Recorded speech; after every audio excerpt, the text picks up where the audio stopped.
الحمد لله رب العالمين والصلاة والسلام على سيد الأنبياء والمرسلين وعلى آله وصحبه أجمعين ومن تبعهم بإحسان إلى يوم الدين. أما بعد فأعوذ بالله من الشيطان الرجيم. بسم الله الرحمن الرحيم. قال الله تبارك وتعالى في كلامه المجيد: أقم الصلاة للذكر. وقال النبي صلى الله عليه وسلم: صلوا كما رأيتموني وصلي. سبحانك لا علم لنا إلا ما علمتنا إنك أنت العليم الحكيم. رب اشرح لي صدري ويسر لي أمري واحلل عقدة من لساني يفقهوا قولي. رب زدني علما. محترم جناب صدر اجلاس و ناظم اجلاس اور اسٹیج پر بیٹھے ہوئے لائق احترام علماء کرام اور برادران اسلام، سب سے پہلے تعریف و توصیف، کبریائی اور بڑائی، افضلیت اور بزرگی اس اللہ رب العالمین کے لیے لائق و زیبا اور سزاوار ہے جو اس کائنات کا خالق و مالک، رازق اور پالنہار ہے۔ بعدہ بے شمار درود و سلام ہو اس ہستی اقدس و مقدس پر جن کا نام نامی اسم گرامی حضرت محمد مصطفیٰ صلی اللہ علیہ وسلم ہے۔ برادران اسلام، ابھی ناظم اجلاس کے اعلان کے ذریعے سے آپ نے جان لیا کہ مجھے آپ کے سامنے نماز کا مسنون طریقہ بیان کرنا ہے۔ عنوان نماز کا مسنون طریقہ، اس کے اندر خود اس بات کا اعلان ہے کہ کچھ طریقے نماز کے ایسے بھی ہیں لوگوں میں جو رائج ہیں، جو مسنون نہیں ہیں، جو غیر مسنون ہیں۔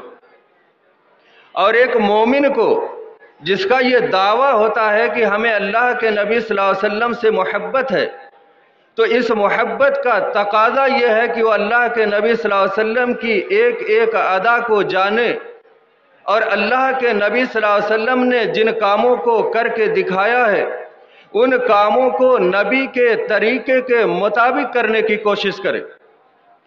چونکہ 1400 سال سے زائد وقت گزر چکا، نہ ہم نے نبی کو دیکھا نہ نبی نے ہم کو دیکھا۔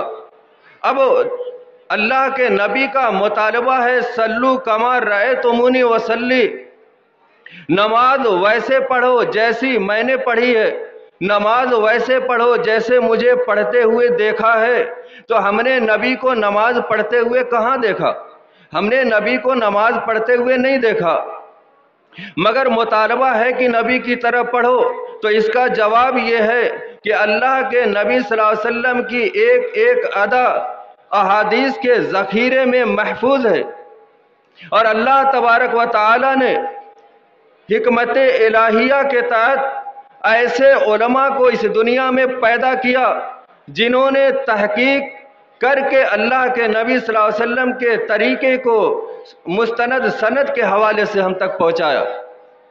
آج معاشرے کے اندر مختلف ناموں سے الگ الگ مساجد، اور ان مساجد کے اندر نماز کے مختلف طریقے، ایک شخص جو اسلام کو ماننے والا نہیں ہے وہ یہ سوال کر سکتا ہے کہ جب سارے لوگ اللہ کے نبی صلی اللہ علیہ وسلم کو ماننے والے ہیں اور ہر شخص کا یہ دعویٰ ہے کہ ہمیں نبی صلی اللہ علیہ وسلم کے طریقے پر چلنا ہے، تو پھر نماز جیسی اہم عبادت جس کو افضل العبادت کہا جاتا ہے، اور حقیقت میں کلمہ لا الہ الا اللہ جو ایک دعویٰ ہے، اس دعویٰ کی سب سے بڑی دلیل بھی یہی نماز ہے۔ اسی وجہ سے عہد صحابہ کے اندر اگر کوئی نماز نہیں پڑھتا تھا تو صحابہ کے درمیان اس کو منافق سمجھا جاتا تھا۔ نماز ہی کسی بھی آدمی کے اسلام کی دلیل ہوا کرتی تھی، اور یہی گواہی ہوتی تھی کہ حقیقت میں یہ شخص مسلمان ہے۔ مگر آج